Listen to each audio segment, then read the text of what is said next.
Hey, what's going on, guys? Camye for 29er online, reviewing the GT Karakoram 1.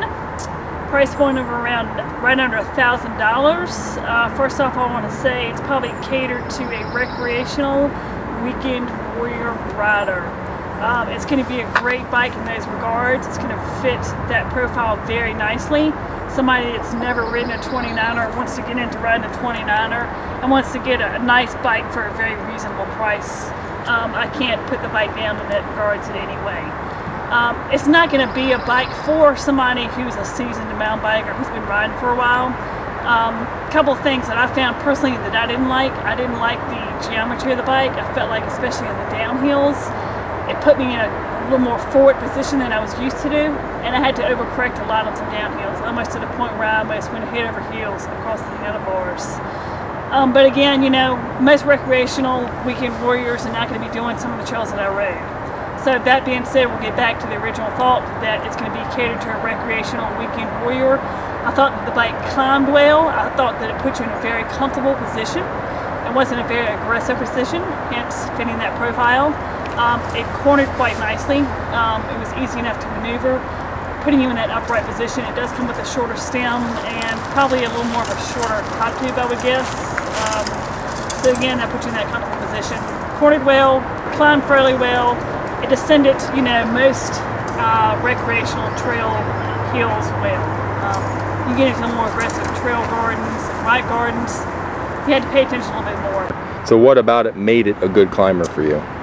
I felt like you were shorter top tube. It seems like you're going to still be in a little more upright position. It was a little easier to get into that climbing position where you kind of lean forward a little bit.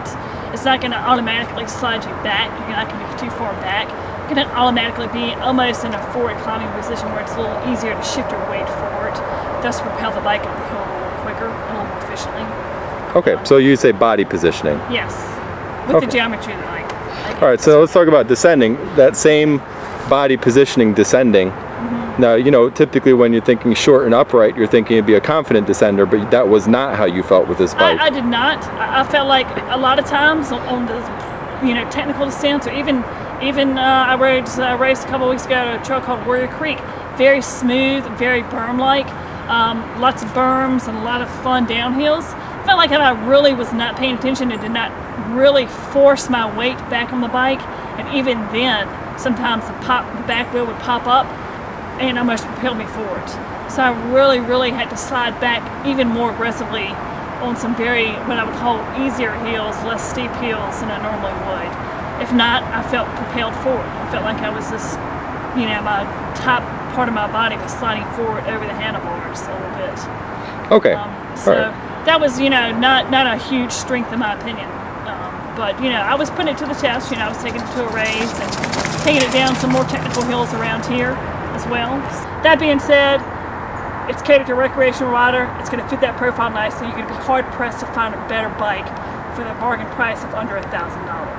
Anybody that buys this bike, first timer, is going to be very happy with it.